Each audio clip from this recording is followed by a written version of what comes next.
Жаратылыстану математикалық пәндері бойынша республикалық олимпиаданың қорытындысы шығып, 422 мектеп оқушысы жүлделі орындарға ие болды. Оның 86-сы алтын, 127-сі күміс, 209-ы қола медаль. Бұл олимпиаданың ерекшелігі, биыл жеңімпаз түлектерге еліміздің жетекші жоғарғы оқу орындарына 29 білім гранты табысталды. Еске салайық, жаратылыстану математикалық бағыттағы пәндер бойынша республикалық олимпиада 20-25 наурыз аралығында өтті.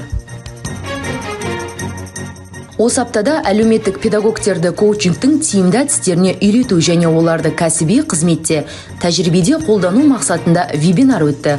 Қатысушылар сұрақтарына жауап алып, пікір алмасты. 27 наурыз бен 28 сәуір аралығында World Skills Қазақстан 2023 кәсіби шеберліктің аймақтық чемпионаттары өтеді. Оған 3000-нан астам студент пен 5000-нан астам оқушы қатысты. Олар 30 құзыреттілік бойынша сынға түседі. Математика пәні мұғалімдеріне арналған республикалық математикалық регата олимпиадасы өтті. Оған еліміздің барлық облыстарынан 23 команда қатысты. Мұғалімдер математикалық талдау, геометрия, логика және комбинаторика бойынша тапсырмалар орындады. Жарыс қорытындысы бойынша бірінші орынды Алматы қаласының командасы жеңіп алды.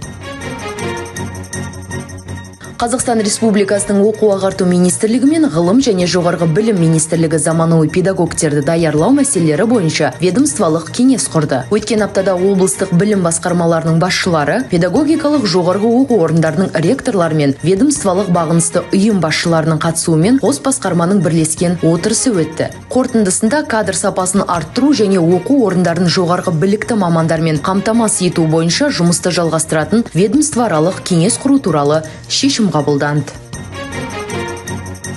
Екібастұз қаласында еліміздегі тұңғыш балалар дубляж студиясы ашылды.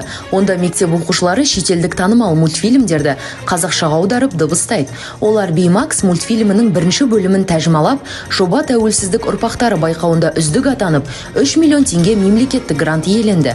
Енді үздік шетелдік сәттілік мультфильмін қазақ тілінде дыбыстап, жергілікті кинотеатрда көрсетуді жоспарлап отыр.